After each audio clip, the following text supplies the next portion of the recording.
ഇങ്ങനെ ഒരു അടി അടിച്ചിരുന്നെങ്കിൽ അത് അവിടെ കൊണ്ട് തീർന്നേനെ. പക്ഷേ അവിടെയാണ് സ്പാർക്ക്.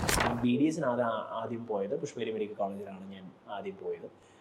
പക്ഷേ അത് ഞാൻ തോറ്റുപോയി. പിന്നെ കൂടുതൽ ചോദ്യങ്ങൾ വരത്തില്ലല്ലോ. ആൾക്കാർക്ക് വേണ്ടത് അപ്പം പണ്ട് പറഞ്ഞിട്ടുണ്ട്, ആൾക്കാർക്ക് വേണ്ടത് അങ്ങോട്ട് പറഞ്ഞു തരുന്നത് കഴിഞ്ഞാൽ ഡോക്ടറാക്കാൻ വിട്ടവൻ ഇനി ഇപ്പം തുണി കച്ചവടക്കാരൻ്റെ ഈ പെണ്ണുങ്ങളെ തുണി കച്ചവടം തുടങ്ങിയെന്നുള്ള ഇനി ആ ഒരു പേരും കൂടെ കേൾക്കാനുള്ളൂ എൻ്റെ. പക്ഷേ അപ്പോഴും അപ്പനറിയാം ഈ പൈസ പോകത്തേ ഉള്ളൂ. കാരണം അന്ന് വരെ എനിക്കൊരു സക്സസ് സ്റ്റോറി ഇല്ല, പറയാനായിട്ട് ഒരു സക്സസ്സും ഉണ്ടായിട്ടില്ല. എന്തായിരുന്നു പ്ലാൻ? എന്തായിരുന്നു? നമ്മൾ സാധാരണ കോട്ടയം നസ്രാണികളാണല്ലോ, നമുക്ക് സ്വാഭാവികമായിട്ടും ഡിഗ്രി കഴിഞ്ഞ ഉടനെ PG എവിടെയെങ്കിലും UK-ലോ കാനഡയിലോ ഓസ്ട്രേലിയയിലോ ചെയ്യുക, പിന്നെ ഒരു നേഴ്സ് പെണ്ണിനെയൊക്കെ കിട്ടുക, സന്തോഷമായിട്ട് ഹാപ്പി ആവും. അവിടെയും എനിക്കിട്ട് അടിയായിരുന്നു വെച്ചിരുന്നത്.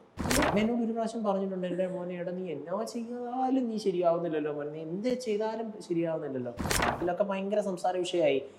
BBAക്ക് എന്തൊക്കെ കഥകളായി ഇറങ്ങിയിരിക്കുന്നതെന്ന് ചോദിച്ചിട്ടുണ്ട്. പിന്നെ എനിക്കറിയായിരുന്നു എന്തെങ്കിലും ഒരു പദ്ധതി ദൈവത്തിന് കാണും എന്ന്. കാര്യം ഗോഡൗൺ സ്പേസ് ആണെങ്കിലും എൻ്റെ ഒരു ഐഡിയ എന്ന് പറയുന്നത് മുംബൈയിലൊക്കെ ഉള്ള പോലത്തെ സബ്യാസാച്ചിയുടെ പോലത്തെ ചെറുതാണെങ്കിലും അങ്ങനത്തെ ഒരു ആംബിയൻസ്. ചങ്ങനാശ്ശേരി മാർക്കറ്റിനുള്ളിൽ കൊണ്ടുവരാൻ ശ്രമിക്കുന്നത്. അപ്പോഴാണ് ചങ്ങനാശ്ശേരിക്കാരെ അറിയുന്നത് ഇവിടെ വരാൻ പോകുന്ന ഒരു തുണിക്കടയാണ്. അപ്പം ഓരോരോ അച്ചായന്മാരായിട്ട് വരാൻ തുടങ്ങി. എല്ലാ ദിവസവും വന്നിട്ട് ഇവൻ പിന്നെ അപ്പൻ്റെ പൈസ മൂടിപ്പിക്കാനായിട്ട് ഇറങ്ങി. ഫേബ്രിക് എടുക്കാനായിട്ട് അത് കഴിഞ്ഞിട്ടാണ് പോയത്. ഇന്റീരിയറൊക്കെ ഏകദേശം ഒതുങ്ങുന്നതനുസരിച്ച് ഞാൻ ഫേബ്രിക് എടുക്കാനായിട്ട് പൊട്ടനായ ഞാൻ കുറെ അപ്പം പറഞ്ഞു മോനെടാ സൂററ്റിലോട്ട് പോകും, സൂററ്റാകുമ്പോൾ പോകുമ്പോൾ ഇതിൻ്റെ വലിയ ഹബ്ബ്. അപ്പം ചെറുക്കം ചെയ്യുന്ന എല്ലാം മണ്ടത്തരമാണല്ലോ, ഇത് എന്നതാ സാധനം എന്ന് ആൾക്കാർ ഡിസ്കസ് ചെയ്യാൻ തുടങ്ങി. അത് തന്നെയായിരുന്നു എനിക്ക് വേണ്ടിയിരുന്നത്.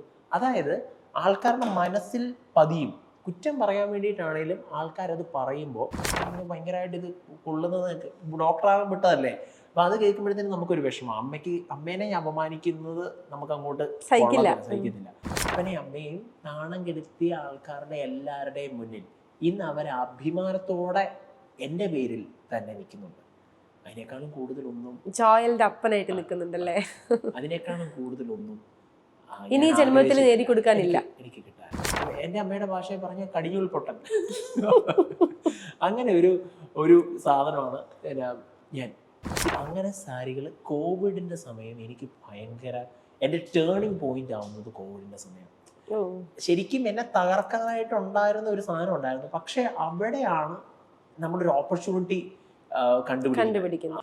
കറക്റ്റ് 5ാമത്തെ വർഷം 5 നിലയുള്ള ഈ ഫ്ലോറിലേക്ക് ഇപ്പൊ കാണുന്ന MC റോഡിലെ ഫ്ലോറിലേക്ക് മെയിൻ റോഡ് സൈഡില് 5 നിലയുള്ള. ഇനി എത്ര എംപ്ലോയീസിൽ എത്തി നിൽക്കുന്നു? ഇത് 125 125 എംപ്ലോയീസ് ഉണ്ട് നമ്മുടെ 5 നിലയിലായിട്ട്. പണ്ട് നമ്മളെ കളിയാക്കിയിരുന്ന ആൾക്കാരൊക്കെ ഇപ്പൊ നമ്മുടെ സ്റ്റോറി വരുമ്പോഴത്തേനും പിന്നെ എൻ്റെ ഫ്രണ്ടാണെന്ന് എത്ര അഭിമാനപൂർവ്വമാണ് പറയുന്നതെന്ന് അറിയാം.